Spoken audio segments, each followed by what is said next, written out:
Bonsoir et bienvenue dans votre journal de ce jeudi 15 février.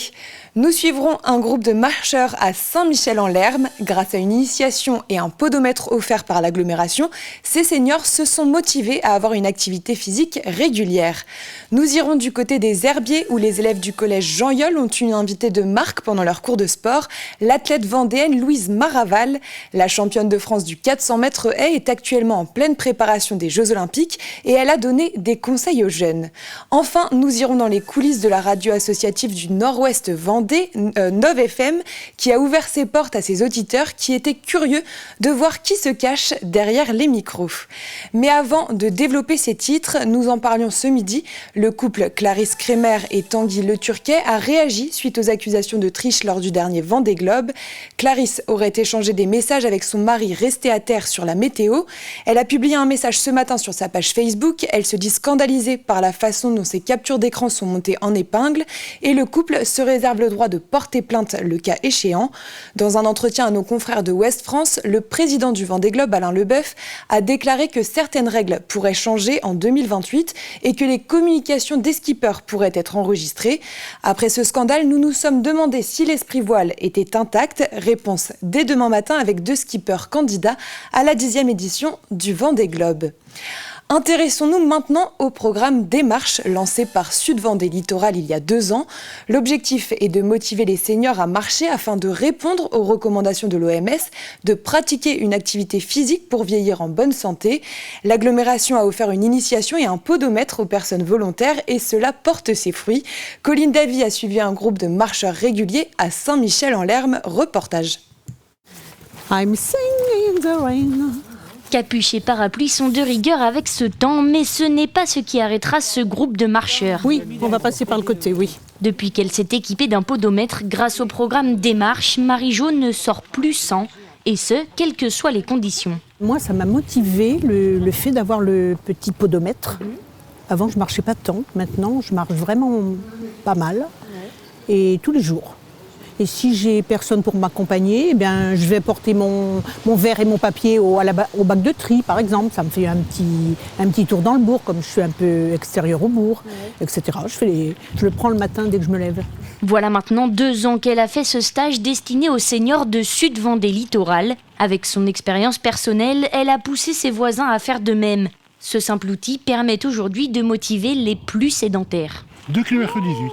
Je suis très sédentaire, je ne bouge pas beaucoup, toutes mes activités elles sont sédentaires, donc il fallait que je me suis rendu compte qu'il fallait que je bouge. Et c'est vrai que je ne le prends pas chaque fois que je vais me promener, mais oui, si je faisais une grande balade, je le prendrais pour me rendre compte de combien je fais. Mais ça sert beaucoup, c'est vrai. C'est très très motivant. Ah non, parce que sinon on ne bouge pas assez, c'est sûr. 1h45 de balade à travers les Venelles avec quelques difficultés sur le parcours. On le fait plus en montant qu'en descendant. C'est vrai. Si tous ne sont pas équipés, c'est aussi l'engouement des uns qui pousse les autres à sortir pour quelques kilomètres. 2 km 800. Je veux bouger, pas rester enfermé à la maison. En été ça va, l'hiver c'est un peu plus difficile parce qu'il fait mauvais, mais sinon il faut sortir un petit peu, ça fait du bien. Disons, on blague, on plaisante de l'un à l'autre, tout ça. Au moins le temps passé. Le groupe pourrait bien être rejoint par de nouveaux marcheurs. Le programme Démarche compte en ce début d'année 10 nouveaux inscrits. Tout autre sujet et on prend la direction des Sables d'Olonne.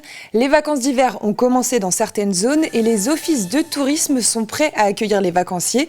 Dans l'agglomération sablaise, un nouveau directeur est à la tête de Destination Les Sables d'Olonne pour déployer la nouvelle stratégie touristique de l'agglomération.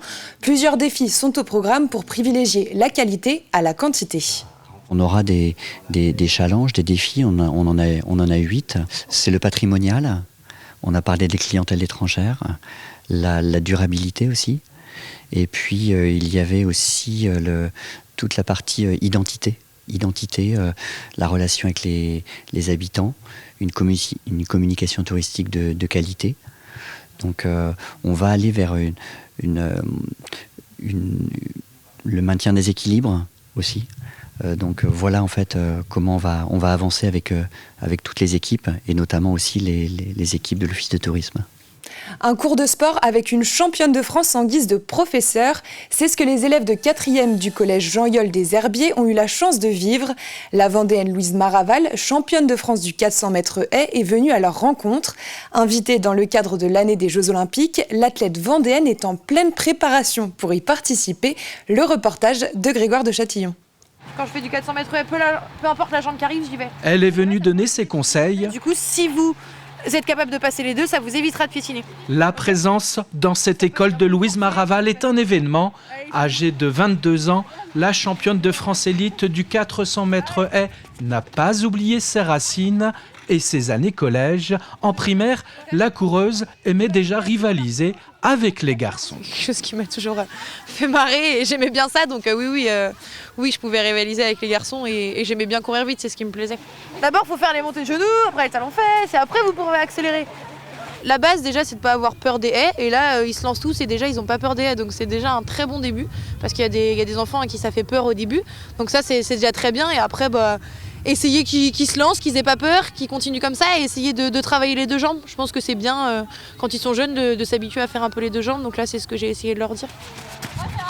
La course de haies fait partie du programme de ces élèves de 4e du collège Jean-Yol des Herbiers, des collégiens touchés par la présence à leur côté de cet athlète de haut niveau.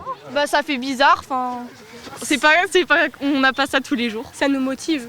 Originaire de la Verrie, en Vendée, la spécialiste du 400 mètres haies s'entraîne à Nantes. Louise Maraval a naturellement un espoir, vous l'avez deviné, celui d'être qualifiée pour les Jeux Olympiques de Paris. J'y pense tous les jours. Après, je ne pense pas que à ça non plus. Il y a plein d'autres objectifs dans la saison et forcément les Jeux c'est le plus gros, mais il y a plein d'étapes à passer avant, je pense. Donc je pense aux Jeux, mais pas que.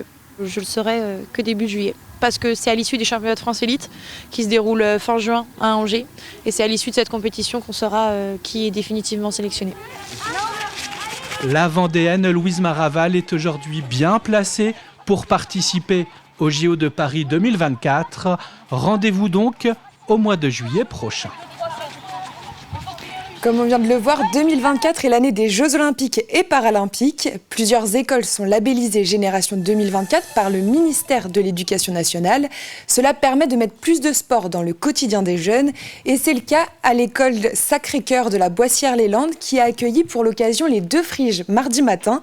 Ces mascottes sont venues faire des photos avec les enfants pendant cette matinée placée sous le signe des JO.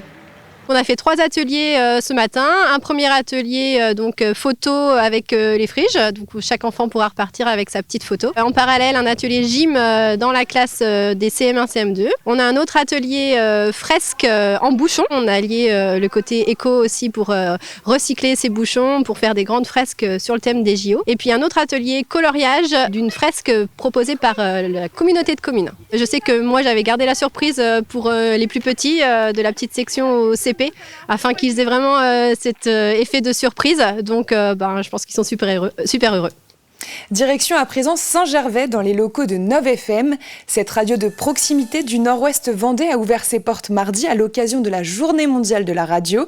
Une centaine de personnes s'est déplacée pour découvrir les coulisses de la radio associative, visite des studios, échange avec les journalistes, présentation du matériel de reportage. Ils ont tout vu. Colline Davis s'est glissée au milieu du public. Les groupes s'enchaînent dans les studios de Nov FM. Comme chaque année, la radio associative ouvre ses portes pour recevoir ses fidèles auditeurs. C'est une radio que j'écoute tous les matins, oui, tout à fait. Tous les jours. Surtout la musique. Nous, on écoute bien la musique le soir, très tard. Pour ces derniers, l'expérience permet de découvrir un univers d'habitude caché et souvent encore inconnu. Donc c'est une plateforme, parce que maintenant les maisons de disques, on ne voit plus du tout de disques, comme avant, c'est fini. Nous sommes de nouveaux arrivants, enfin ça fait pas très longtemps qu'on est en Vendée, ça fait 4 ans seulement. Donc effectivement, ça fait partie des choses qu'on découvre, qu'on continue de découvrir. Et c'est génial, quoi. C'est très intéressant. Comme c'est une radio de proximité, donc ça permettait, comme c'est pas loin, on s'est dit qu'on allait venir voir justement comment ça se déroule pour les émissions, les enregistrements, etc. Qu'on pouvait faire des enregistrements, qu'il y avait des logiciels, qu'on peut enregistrer des musiques, voilà, tout ça.